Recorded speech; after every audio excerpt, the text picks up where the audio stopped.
Well, good morning, everybody, and welcome to this morning's candidate forum. I'm Roger Woodine, Director of Policy and Education at the Duluth Area Chamber of Commerce, along with my friend and fellow moderator, Chuck Frederick, editorial page editor of the Duluth News-Tribune, and our partner for these candidate forums. Just a couple of acknowledgments this morning, if I could. I'd like to thank the generous graciousness of the Playhouse for offering us the use of their facility. Christine and Tessa have been particularly helpful in helping us organize all that goes into the logistics of this kind of a gathering. I'd also like to thank the Duluth Superior Community Foundation and their Speak Your Peace Civility Project. All of you were handed a leaflet as you came into the auditorium this morning, talking about what we expect to be the civil discourse that we hope to have this morning. And on that note, I'd just like to set out some expectations for our gathering this morning. We'd ask that there be no applause until the end of our forum. We'll accept no shouting or heckling. Our friends from the Duluth Police Department are on hand if they do need to help us keep the peace. My experience in the past has been that we can expect a civil forum this morning with no problems in that regard. With that note, Chuck, perhaps you can get us started. Thank you very much, Roger. Listen, the heckling thing goes for you guys, too, up here. So, welcome, everyone, to this candidate forum. I also welcome those watching at DuluthNewsTribune.com, at theuptake.org, and also on My 9. The News Tribune editorial board members are also here. I wanted to mention that, and our publisher, Ken Browell, is here. Candidates, gentlemen, you want to pay particular attention to the News Tribune's Chris Farikin sitting in the front row. Chris, why don't you raise your hand? Chris is the one on the stopwatch, on the timekeeper, and she will hold up signs that indicate how much time you have left to answer. Most of your answers are going to be about 2 minutes for the questions. We'll give you a little bit more on closing remarks. With that, let's get started. No one came here to hear me talk, so we will begin with opening remarks, kind of a chance to set the tone, talk a little bit about yourself, whatever you want to talk about. I guess you'll get each candidate will get 2 minutes. Senator Franken, as the incumbent, we'll begin with you, sir. Thank you, and good morning. I'd like to thank the Duluth News Tribune and the Chamber for hosting this debate.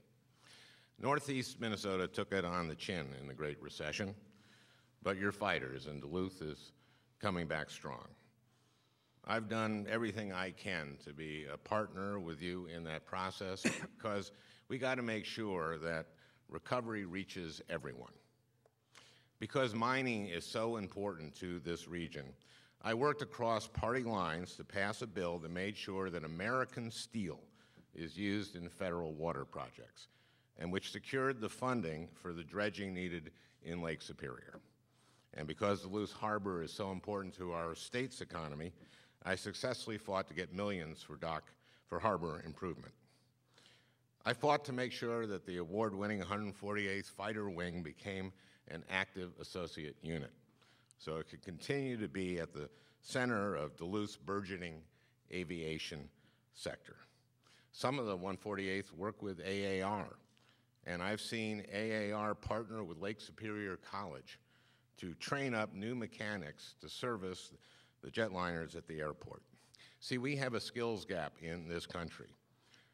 3 million plus jobs that businesses can't fill because they can't find workers with the right skills. So I took this model of community and technical colleges working with different business sectors to train up skilled workers and made that a focus of Congress's first successful reform of our federal workforce training system. Now more Americans and more Minnesotans will have the opportunity to train for these high-skilled, good-paying middle-class jobs that will make our economy stronger. It's been an honor working with and for the great people of Minnesota and the United States Senate. We have a lot of work to do to make sure that our state and country work for all Minnesotans.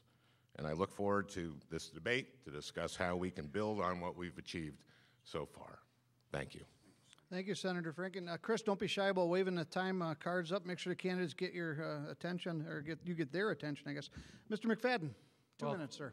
Thank you, Chuck. Thank you, Roger, for the invitation this morning. I want to thank the audience. I appreciate you being here at an early time in the morning, and I want to thank Senator Franken for your service over the last 6 years. I appreciate it, and I wanted to recognize Franny. The two of you are celebrating your 39th wedding anniversary, I understand, tomorrow. So a day early, I'd like to congratulate you on 39 years. Use that. You can use it again. You can use it again. I'm Mike McFadden. And I'm running for the U.S. Senate because we can do better. We have to do better. I like to describe myself as just a dad. My wife, Mary Kate, and I have been married for 23 years, and we've been so blessed. We have 6 children, 5 boys, and my daughter, Molly, who I like to describe as a rose among thorns. Mary Kate and I are so concerned about what we're handing off to our children, $17.5 trillion of debt. Now we're asking them to pay for our health care system as we get older with a system that does not work and needs to be fixed, and I will do that. We also have an overzealous regulatory agency that has absolutely been an enemy of mining and farming, and I will fix that. I am running against someone, Al Franken, who has voted with President Obama 97% of the time. And as I've traveled across our great state, what I hear consistently is people don't believe that the president is leading us in the right direction. This economy has gone absolutely sideways since Al Franken took office. Wages have not increased, but every expense is going up, whether it be food, gasoline, energy, and now health care. But it doesn't need to be that way. This is America. We are the greatest country in the world. I know how to get us back onto the road of growth and prosperity. I have a plan. I am an independent thinker. My plan is called the 3 E's. Energy and mining. I will get these mines open, I promise you. Education and effective government. I look forward to speaking to you about those 3 E's throughout this morning. Thank you both so much. I'm glad you touched on some of the issues. We will definitely get to the issues, the critical issues, throughout our questions. We have 9 or 10 questions. But first of all, we want to talk or ask you each about some of the more mean things, the nasty things, the negative things said by your opponents, said by in the commercials. If you're to believe the commercials, Mr. McFadden, you're nothing more than a millionaire investment banker. You're out of touch with how most Minnesotans live. And you side with corporations and profits over people, and you hide your money offshore. How do you respond to critics who say you're wrong for Minnesota? And Senator, we will get to you on with some of yours too. But Mr. McFadden, you first. You know, I'm proud of my business career. I'm very proud. I've worked very hard. My dad grew up on a dairy farm. My grandfather, his dad, died when he was 6 years old. My dad was able to go to college because my Uncle John, who ran the farm, paid for it. And so I've been able to participate in the American dream. I've worked hard. I'm really proud of that. And I will not apologize for it. I am very disappointed in Al Franken to run negative ads.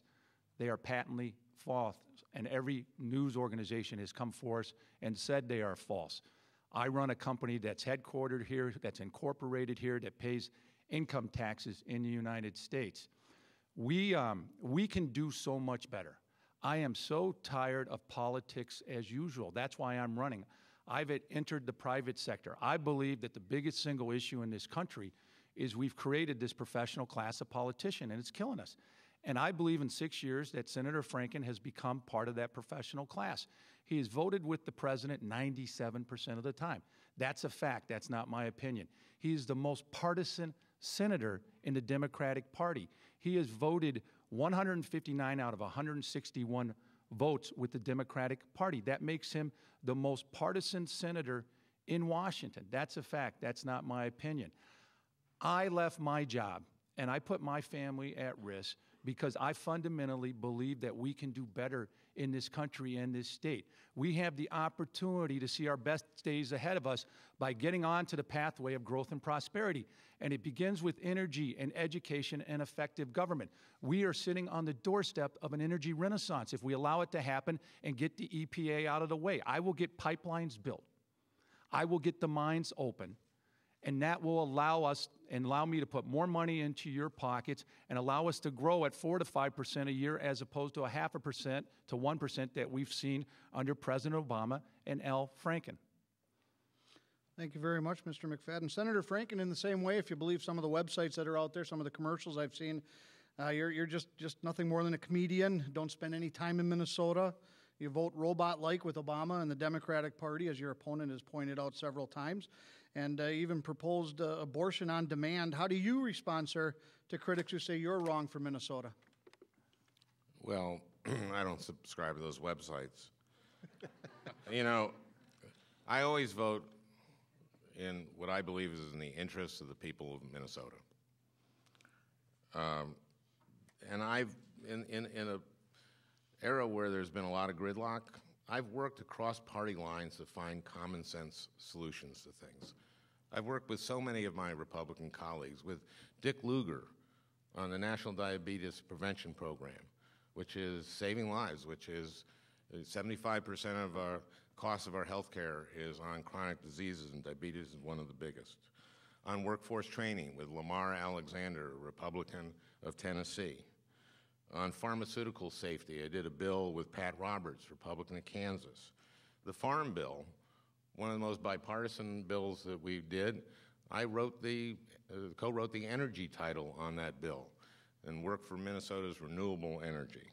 My first bill was a veterans bill with Johnny Isaacson of Georgia, and that was a veterans bill.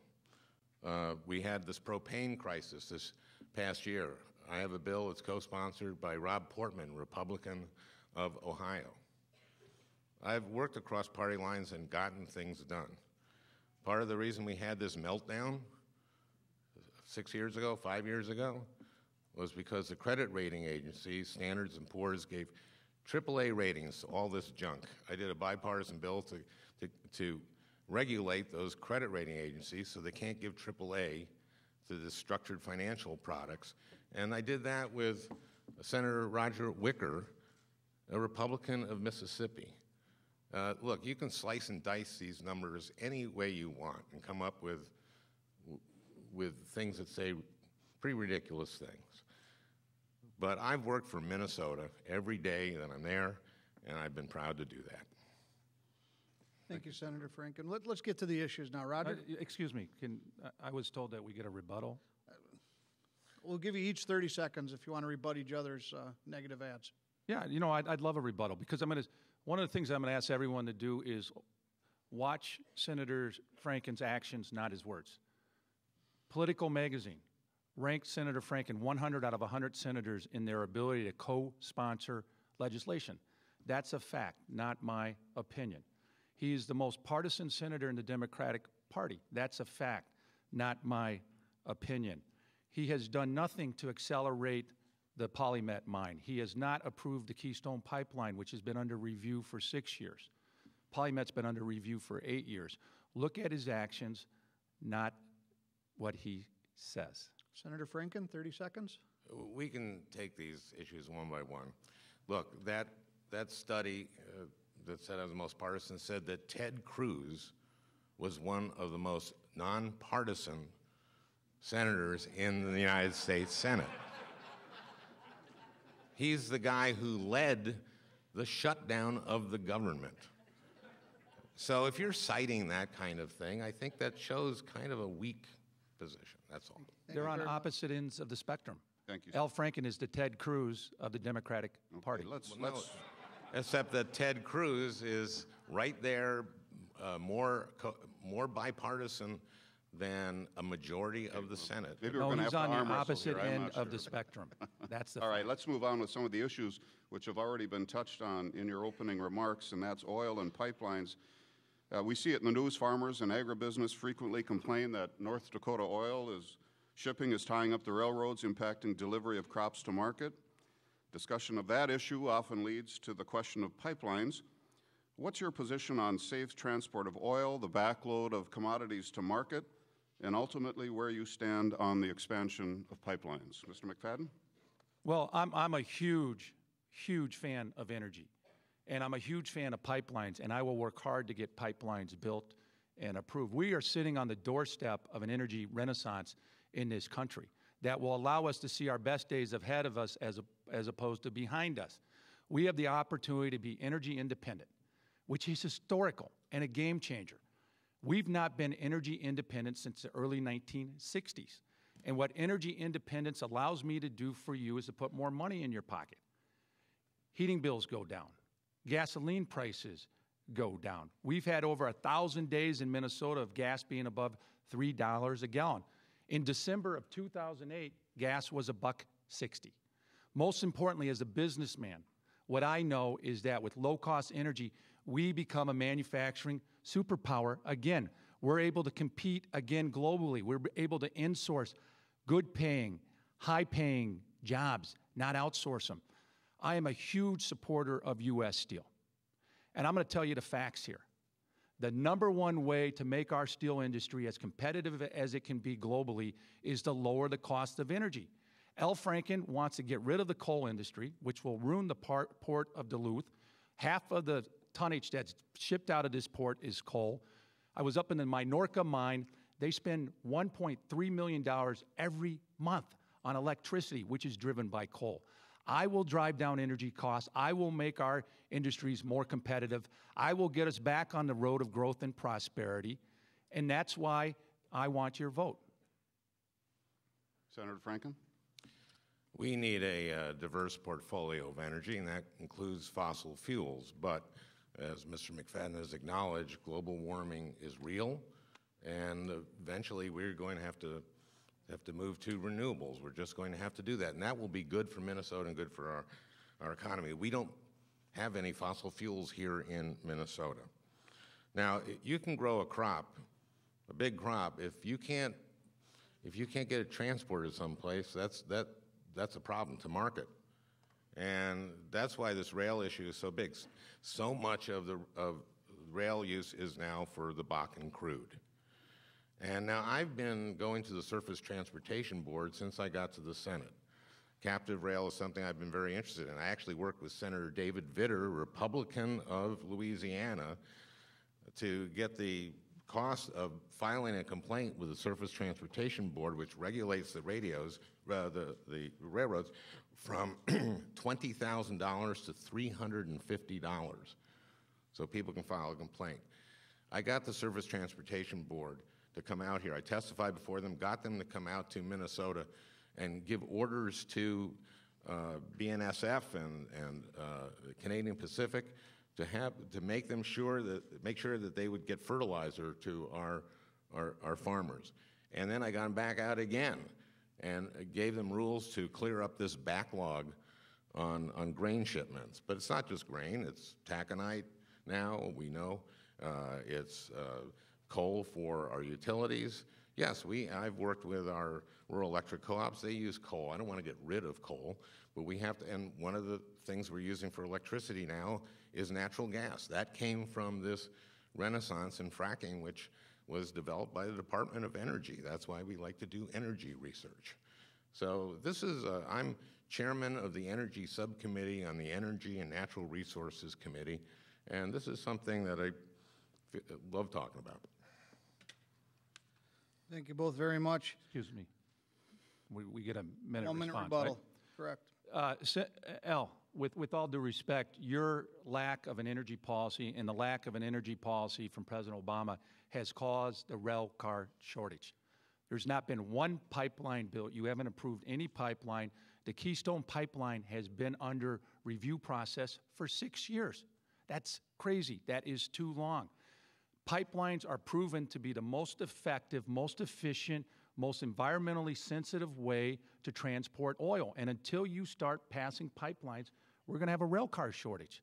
I know how to fix this economy. I know how to get us back onto the road of growth and prosperity. And you are putting Band-Aids as opposed to going to the root causes. We need pipelines in this country. I want everyone to know in this room and in this state that I am for pipelines. I will get them built. That is the number one way to alleviate our rail car shortage. Thank you. Senator? The Keystone Pipeline really has nothing to do with the Bakken oil. This is for tar sands oil. That's just the case. How about the Sandpiper and High Prairie and Alaskan? Well, can I just continue? Please. Yeah. What I voted is to not circumvent the regulatory process on Keystone. What I have voted for, and let me tell you what I'm for on Keystone, what I have voted for. I have voted that if we build the Keystone Pipeline, that it will be built with American steel. Mr. McFadden, after our first debate, said that it would be fine, it would be okay with him if the Keystone Pipeline were made with Chinese steel, if we're a little bit cheaper. Now, those are Minnesota jobs. I fight for Minnesota jobs. Maybe that's the difference between me and Mr. McFadden. Maybe he sees profits over people. When I see a pipeline, I want it built with American steel. And we have other pipelines to carry Bakken. We have to make sure that they're sited correctly, they're not going through the headwaters of the Mississippi. But yeah, pipelines are a more efficient way than rail in many cases. Thank you, Senator Franken. As much as I want to move on to the next issue, I do want Mr. McFadden to address the Chinese steel issue, just very quickly, just 30 seconds. Absolutely. You know, the difference between Senator Franken and myself is that I'll talk straight to you. I will talk straight to you. I don't want to see foreign steel used in pipelines any more than Senator Franken does. He doesn't want you to know that he's voted against the Keystone Pipeline, period. That's facts. He has voted against the pipeline multiple times. I'll get the pipeline built, and by taking advantage of our energy renaissance is the #1 way to make U.S. steel as competitive as it possibly can be. I know that, and I'll get it done. That's a promise.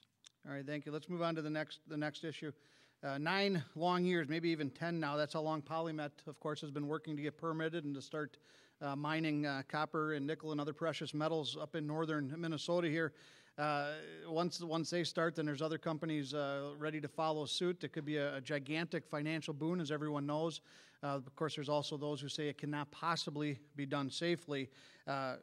Clearly, and once and for all, do you support copper nickel mining? Can it be done safely? Senator Franken, we'll begin with you. I think the vast majority of Minnesotans want those jobs to happen.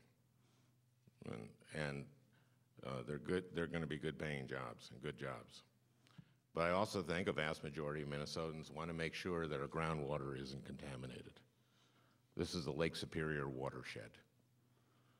So Minnesotans want to make sure that this is done right. And not just Minnesotans, the executives at Polymet, who I've been talking with since I came to office. They say that this process is a good process. They say that the regulators are tough but fair, and they want this done on the science. They said that the project has improved. It's safer. It's less likely to contaminate the water for possibly centuries. I have the same view as the entire Iron Range delegation. All the delegation to the state legislature have a uniform view on this. Let's do this right. We want this to happen, but let's make sure that we do it right. I can understand how it's frustrating, especially those people who want those jobs. But the only thing worse than taking a long time to get this right is getting it wrong. Because Rangers want sustainable mining. This is a new kind of mining. We've been mining iron ore on the range for 120 years. I just helped expand what we're doing at Mintac by helping to get them permits. Mining is so important to our state. We need sustainable miners, sustainable mines, sustainable mining, and that's what I'm for. Very good. Mr. McFadden, can metals mining be done safely? Are you confident Chuck, did you say 9 years? I think it's been, yeah. Nine years, right? I want everyone in this room to know here today that I support mining, that I will fight for miners. I'm an advocate to get these mines open. The fact that this has taken 9 years and over $200 million in regulatory review is not acceptable. It is crazy. It is crazy. And I remind you that the Democratic Party in this city 3 months ago had the opportunity to put forth in a platform that said they support mining, and they didn't. And watch Al Franken's actions, not his words. He has done nothing in 6 years to accelerate the review process of Polymet. He's wrote multiple times to the FCC and the FEC on communication issues, but he has not fought for miners, and he won't, because he is connected at the hip of extreme environmentalists. And I'm tired of it. I'm tired of this false choice that's put forth by the environmentalists that you're either for the environment or for jobs. You can be for both. I've not met one person in Minnesota, myself included, that wants to do anything that would harm our 10,000 lakes. But we have a process here that has taken 9 years and $200 million, and we still don't have an answer. And the reason we don't have an answer is there's 7 different regulatory agencies responsible for making this decision. This is lunacy. And when Al Franken says he's talked to PolyMet and they're okay with the process, they have to say that. They are caught in regulatory limbo. They can't tell you what they really think. You really think they think it's been a reasonable process? Absolutely not. We have to demand that this process be efficient. We need effective government. I will fight for effective government. I've been in the private sector my whole life. I know how to have efficiency and make efficiency. So let's be absolutely clear. I support the mines. I support miners. I'm the one that will get these mines open. Senator Franken's had 6 years, and we've made no progress. Senator Franken, I'll give you a minute to rebut that. I've been talking to PolyMet executives from the time I got here. I speak with them very frankly. They know that this process has improved the project to make it less likely to contaminate the groundwater, which would be a disaster. We're talking about mitigating that for centuries at unbelievable cost. There are 7 agencies, because this is both federal and the state have to weigh in on that. The Forest Service has to weigh in because it has land exchanges. It's too important not to get this right. We need to get this right. And if you talk to anyone, talk to the range delegation, the state legislators in the delegation. They get elected by the people on the range. They want sustainable mining. They want to make sure that this is done right. And if it is done right, then this will be sustainable. This is the difference between Al Franken and myself. He's gone to Washington, and he's been Washingtonized. He's here today telling you that 9 years is a reasonable process. That's not reasonable. That is the definition of unreasonable. It's not acceptable. And we talk about it, Al, as conceptually. For the good people up on the Iron Range, they've just lost another generation because there's not jobs. We have the opportunity, not just with PolyMet, but with the whole copper-nickel deposit up there, because it is the largest in the world, that has the opportunity to create thousands of jobs and billions and billions and billions of dollars of economic impact in this state and in a region of the state that has one of the highest unemployment rates. It's almost twice the unemployment rate around the rest of the state of Minnesota. I'm here to tell you today that I, Mike McFadden, will fight for miners. I'll fight for rangers, and I'm going to win up in the range because I'm your advocate. Thank you both. Let's talk about the Affordable Care Act. It has withstood dozens of challenges in Congress. It's withstood the scrutiny of the Supreme Court, and it is currently the law of the land. Is this a settled issue, or in your opinion, where should we go from here? Mr. McFadden, let's start with you. Roger, thanks for the question.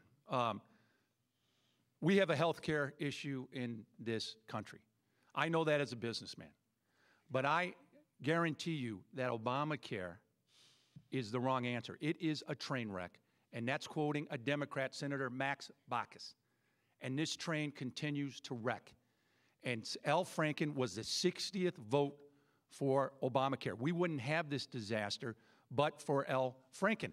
And what frustrates me to no end is that this policy was implemented based on lies. It's the largest domestic policy initiative in a generation. And it was signed, and nobody read it. And then it was based on mistruths. The first one being that you could keep your insurance policy. Well, 140,000 Minnesotans found out that that wasn't true. The second being that you could keep your doctor. Well, we know that's not true. But the biggest lie of all is that it will cost less. President Obama, who Senator Franken has voted with 97% of the time, has said repeatedly that it will lower the average cost of insurance for a family by $2,500. I'm going to tell you the truth. That is a lie. That will not happen. Period. I've come forth with my own plan. I look at costs, I look at accessibility, and I look at quality. And my plan will lower costs, increase accessibility, and maintain quality. And L. Franken will say, I don't have a plan. No, I have a plan. I've put a proposal forward. Obamacare is a disaster. It's not working. It's too expensive. We can't afford it. And I will tell you the truth. And I will roll up my sleeves, and I will go to Washington to get this fixed. And I'll make sure that people with pre-existing conditions can get insurance at a reasonable rate. That's a promise. Senator Franken? Look, there have been obviously problems with the rollout in ACA. And my job is to make the Affordable Care Act work as well as it can for every Minnesotan. But let's look at what's happened. We have reduced the number of uninsured in Minnesota by over 40%. Minnesota now has 95% of its people with health insurance, second in the country. People with pre-existing conditions can no longer be turned down because they have a pre-existing condition. If you hit what used to be have lifetime limits, if you hit your lifetime limits, you were thrown out. I talked to a mom whose daughter has cystic fibrosis, who had hit her lifetime limit. Her child was alive today because of the Affordable Care Act. Kids now can stay on their parents' policy till they're 26. Seniors get free preventive care, and they've seen the pharmaceuticals that they buy under Medicare Part D. They've seen that donut hole closing, and it will close completely. Medicare's solvency has been extended by 11 years. Do you want to take that away? Part of the reason for that is it now costs $1,000 less per Medicare beneficiary than was projected in 2009 that it would cost now. And that's because of the reforms that were made. And that's because of the unbelievable work in delivery reform, healthcare delivery reform, that we do better than anybody in the world, or at least in this country, in Minnesota. We lead in that. And we need to continue to incentivize health care and not sick care, which is what we used to do when you do pay per service. We have a number of, so many accountable care organizations in Minnesota that are doing unbelievably delivery reform. Understand this, if he repeals this, if they repeal this, it goes back to square one. It goes back to square one, and it goes back to a divided Congress, and all of this goes away. Mr. McFadden? Al, let's be absolutely clear. Obamacare is a train wreck, and it continues to wreck, and I will fix it. We have a health care issue in this country. I've traveled around our great state. I've been to all 87 counties, Al, in the last 6 months. And I have story after story from people where this system is not working. The 29-year-old man who has type 2 diabetes, who lost his insurance, despite the president's promise. He has to go on the exchange. It costs 2 times more. God bless him. I hope he didn't have preferred one, because now he's got to go find a new policy at a more expensive rate. I was in Rochester last week. A woman came up to me with a look in her eyes between fear and anger. She works at the Mayo Clinic, which is the largest private employer in the state. She just received her premiums in the mail. And you know what it's going to cost her next year? 50% increase. 220% increase in the deductible. That's not fair. We do have the best health care in Minnesota. That's the difference between Al Franken and I. I want to solve it on a state level. I believe Minnesota has the best health care minds in the world. I believe the states are laboratories for experiment. If we allow the federal government to do it, our health care system will look like the VA. And I'm not going to allow that to happen. I'm going to fight for you. Senator? Well, of course, MNsure is a state system. And understand this, and we're really at a turning point here. We can do one of two things. We can repeal the Affordable Care Act and go back to square one. No guarantees that you get health care for if you have pre-existing condition. No guarantees that you won't pay more if you're a woman, just because you're a woman. No guarantees that once you've gone through your lifetime limit, you're just thrown off 50% of all bankruptcies in this country have been caused by healthcare crises. We have a choice here. That's the difference between Mr. McFadden and me. Make no mistake about it. You repeal this, it goes back, and there will be 538 different health plans. And do you think that this Congress now, as gridlocked as it is actually going to come up with a health care plan that gives people guarantees that they have pre-existing conditions and all the other stuff that we've seen? Thank you both very much. The Great Recession, I think, is still being felt, especially up here in northern Minnesota, where the recovery hasn't been quite as quick as perhaps elsewhere. What should the Senate be doing, or what could Washington be doing to spur and encourage economic development and economic recovery, especially up north here? Senator Franken, let's begin with you, please. Well, we've had 54 straight months of private sector employment increases, but it's not going to the middle class. And part of that is because this is kind of a top-down economy, and a lot of this economy is rigged, frankly. Companies offshore. They make their corporation in Ireland or in Bermuda. They do inversions. We need to focus on the middle class, because 70% of our economy is consumption. And when people have money, that's when businesses hire people, is when people are spending money. So that's why I'm so focused on this skills gap. 3+ million jobs sitting there, and they can be filled if these jobs are, if these people are trained. And it'll make us more globally competitive. It'll get people's jobs. This is win-win. We also need, there's $1.2 trillion sitting out there in student debt. Refinance student debt. Let people refinance their student debt. You can refinance your car loan, you can refinance your home loan, you can refinance a business loan. Why not be able to refinance a car loan? Raise the minimum wage. Why can't you refinance a student loan? You know, people are delaying buying a house. People are delaying starting a family because of the student debt. And it's not just young people, it's people into their 40s. It's parents and grandparents that are carrying this. I've introduced a bill in the Senate. We got 3 Republican votes. We can get this done. To just allow people to refinance their student loans and put that money into the economy. Thank you. Mr. McFadden. Here are the facts.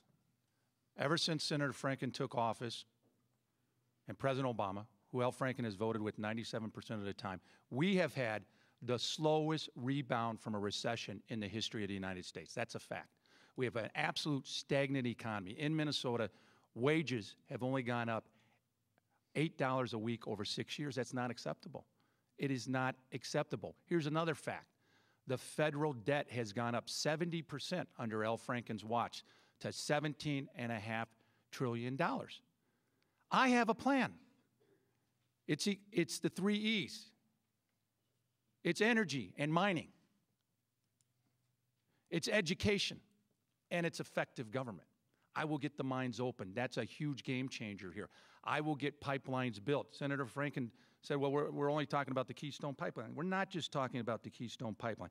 We're talking about the Sandpiper, the High Prairie, the Alaskan, the Alberta Clipper, the Line 4, and many, many more if we start getting this review process accelerated. We need people that are going to go to D.C. that are going to get things done. And I'm glad you brought up education, and I couldn't agree more with you, Al, that we need to match skills with jobs. But I got to tell you something. You've sat on the Education Committee for the last 6 years. And in Minnesota, we have great public schools that we can be really proud of. But unfortunately, we don't have great public schools for everyone. In fact, we have the worst outcomes in the country for minorities. We have the lowest graduation rate for Hispanics, the second lowest for African Americans, graduation rates significantly below 50%. That is immoral. Where is the moral outrage on that? I've been involved in an inner city school in one of the toughest neighborhoods where 90% of our kids are Latino or African American, and we have a 100% graduation rate, and we do it for 60% of the cost.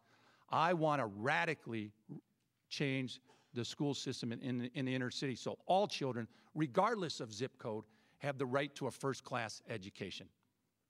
Senator Franken, a 1-minute rebuttal. The issue is economic recovery. Well, by some measures, it's been the slowest recovery from a recession. It was called the Great Recession for a reason.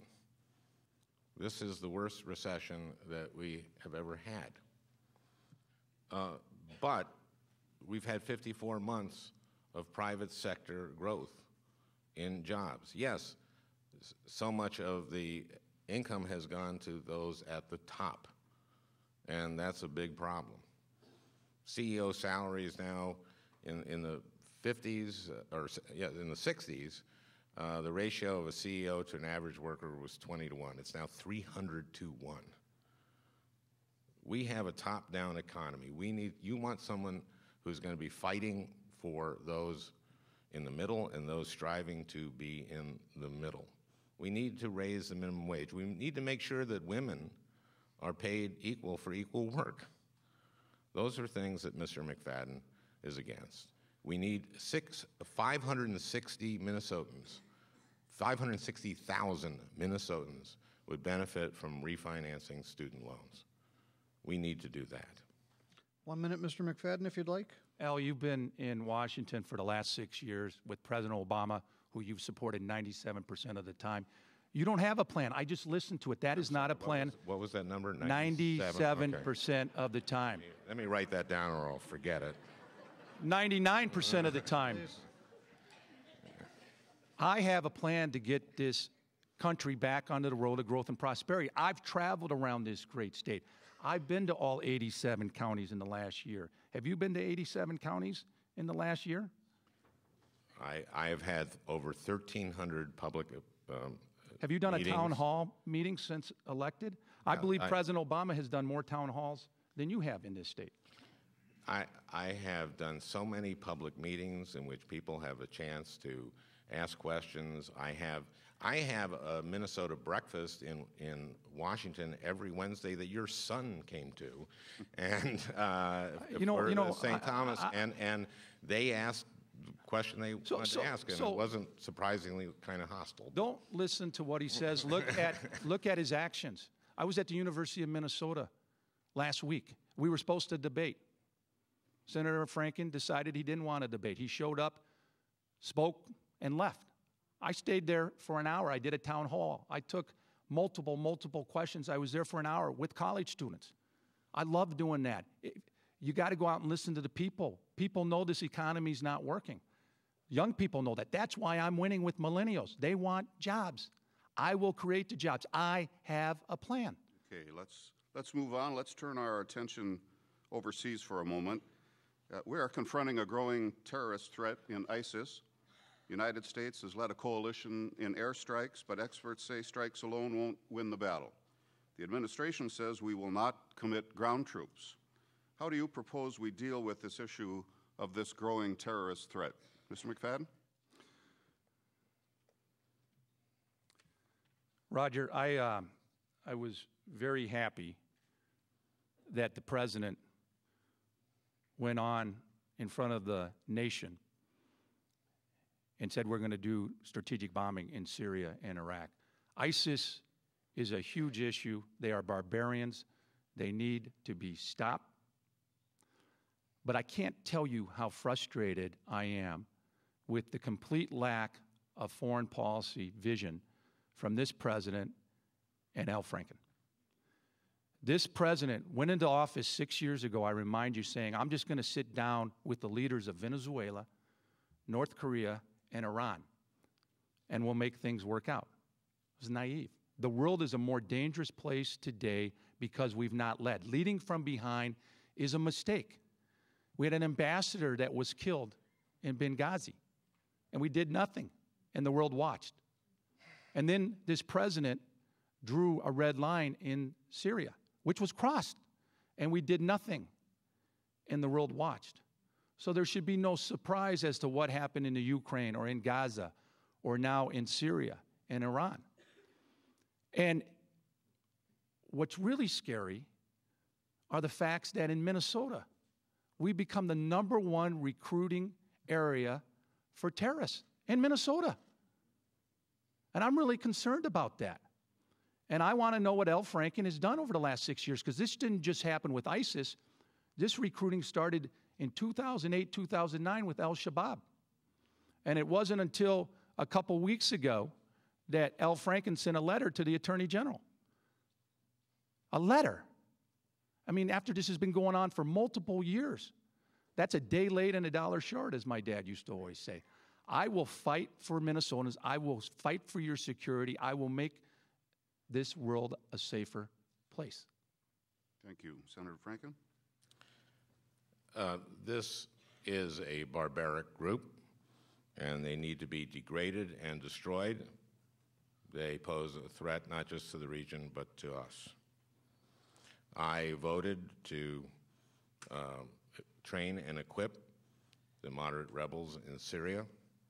I support the bombing in Syria. ISIS doesn't observe the border between Iraq and Syria. We shouldn't either.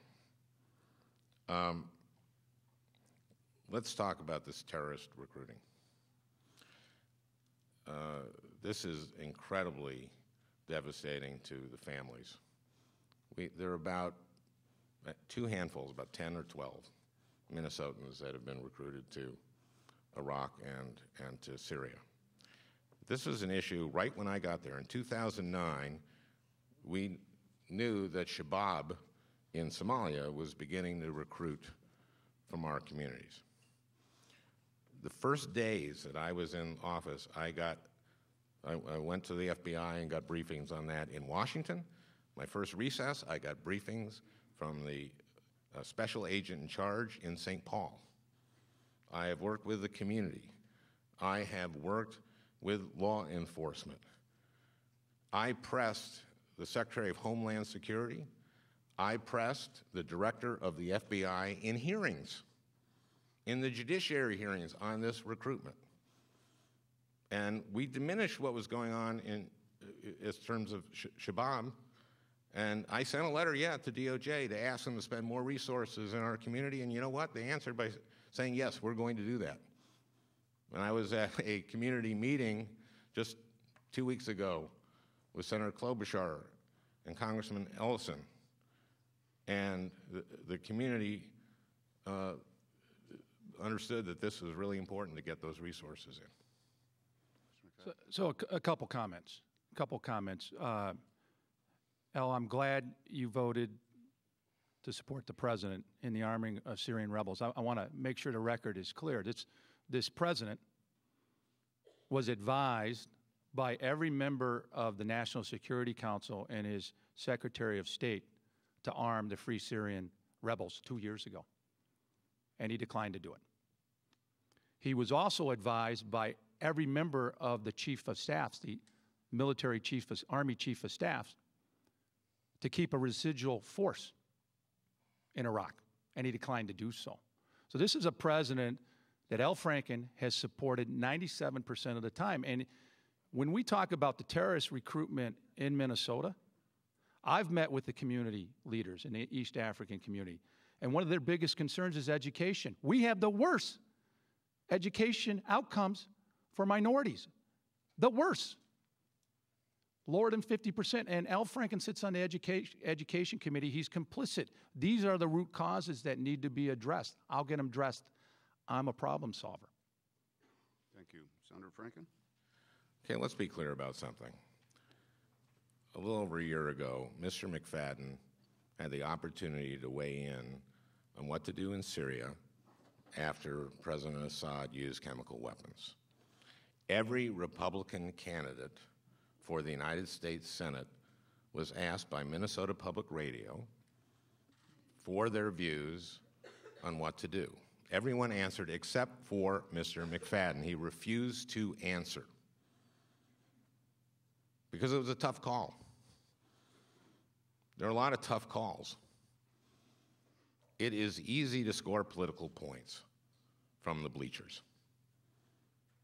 This is a serious job. You've got to make real choices in real time. Understand this. Every Republican candidate for the U.S. Senate was asked by NPR what they would do in Syria, and Mr. McFadden blinked. Thank you very much. Let's turn back to domestic issues. Transportation, federal rail funding hasn't been going quite as quickly as many people would like. No one needs to look further than the bridge collapse in Minneapolis of a couple of years ago to see that infrastructure, highways, bridges are crumbling here in the U.S. Everyone agrees we need to do something. The question is, how do you pay for it? And that's my question for each of you gentlemen. From dredging in the Duluth Harbor to making sure bridges are safe, how can we pay for it? Senator Franken, we'll begin with you. Well, I'm very happy that we got the funding for dredging, which is so important under the WRDA bill, the Water Resources Development Bill, and I fought for that. Yeah, we need to pay for infrastructure. I think the three drivers of prosperity in our economy are education, infrastructure, and research and development. And the Highway Trust Fund is running out of money. Now, there are certain ways that we can pay for it. There's money there to pay for this. For example, I have voted to end the subsidies to oil and gas companies. The oil and gas companies are the most successful, richest, biggest companies in the history of the world, and yet they get billions of dollars a year in subsidies. You asked before about this commercial where I was attacked for voting for higher taxes 40 times. One of those was I voted to end the billions of dollars of subsidies for oil and gas companies. I was attacked because that's increasing taxes. We should not be subsidizing them. We should be building roads. We should be building highways. Now, Mr. McFadden was asked at a press conference, would he be for raising the gas tax? And he said yes. Then he reversed himself. He made it clear. He said, let me reiterate, I'm against it, after meeting with advisors. There are ways to do this, but one of them is to stop subsidizing the oil and gas industry. And there are other places that we are wasting money. We are spending up to, in the next 30 years, $1 trillion on upgrading our nuclear weapons arsenal. Those are weapons we will never use. I know I have a rebuttal, so. Mr. McFadden. Chuck, it's a great question. We have a huge infrastructure issue in this country. You know, I've just spent the last 6 months traveling around Minnesota. Roads need to be repaired, bridges need to repair. It is the role of the federal government to fund infrastructure. We need to dramatically overhaul how we do it.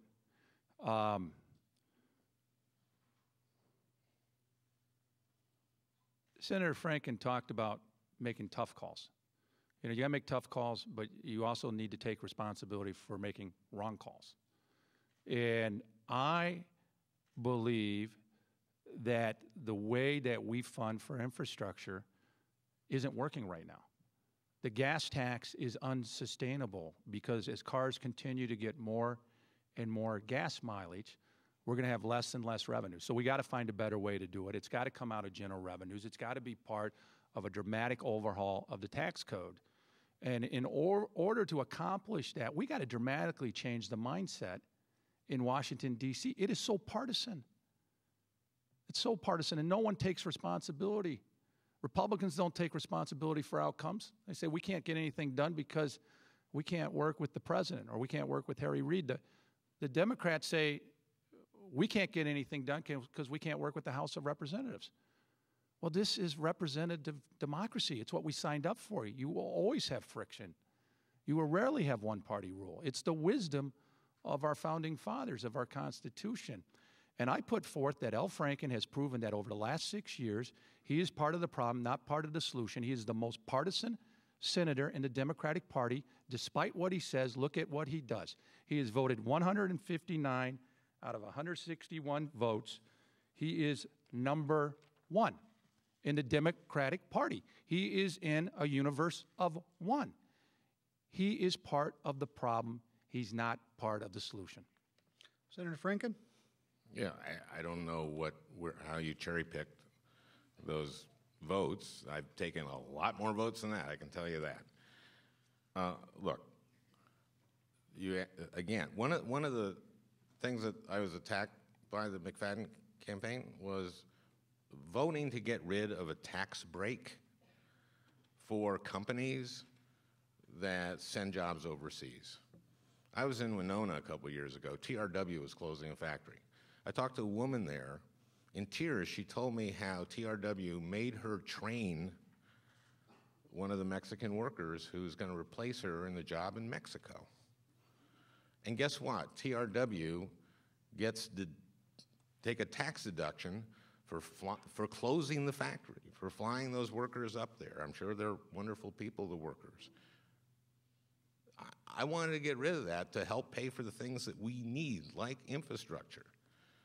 I was attacked by the McFadden campaign for taking that vote. Thank you, gentlemen. I get a minute. One more minute, yes. Okay, thank you. Thank you, Roger. I appreciate it.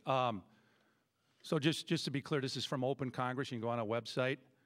This is a ranking of how often Democratic senators vote with the majority of the Senate Democratic Caucus. It's for the 113th session of Congress, which is the last session. It's over the last 2 years. Al Franken is number one. There's only one member of the Democratic Party in the U.S. Senate that is number one. He is the most partisan senator in the U.S. Senate, in the Democratic Party. That is a fact. So once again, I caution you, look at reality, look at facts, not what Al Franken says. I will go to Washington to fix things. I will roll up my sleeves. I have received the endorsement from many people from the Independence Party and the Republican Party. I even have a number of Reagan Democrats that are supporting me. I will go to Washington and build consensus. I've spent my whole life in business doing that. I look forward to fixing this country and getting us onto the path of growth and prosperity. Thank you both, gentlemen. We're nearing the end of our time together, and an alert to our broadcast partners, we might run just a bit over 9 o'clock, but we want to allow sufficient time for each candidate to have a closing remark. So Senator Franken, perhaps we'll start with you, and we'd allow 2.5 minutes to each of you to wrap us up this morning. Okay, well, thank you, and thank you for hosting this debate, and I want to thank Mr. McFadden for being here. And for mentioning that Franny and I are having our 39th wedding anniversary. Franny is right there. We've been married. Tomorrow we'll be married 39 years, many of them happy.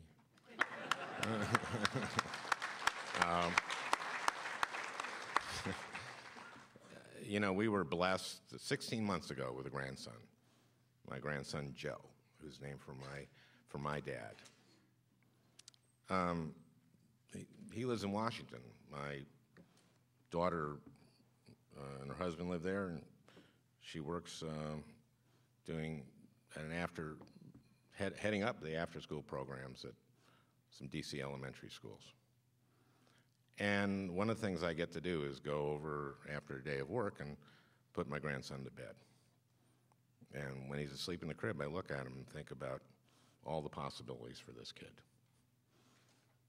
And his parents love him. They're well educated. He's going to do fine.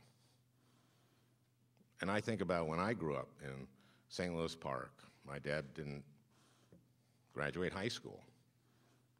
My mom didn't go to college. My dad was a printing salesman. We lived in a 2-bedroom, 1-bath Rambler, a very common post-World War II built home.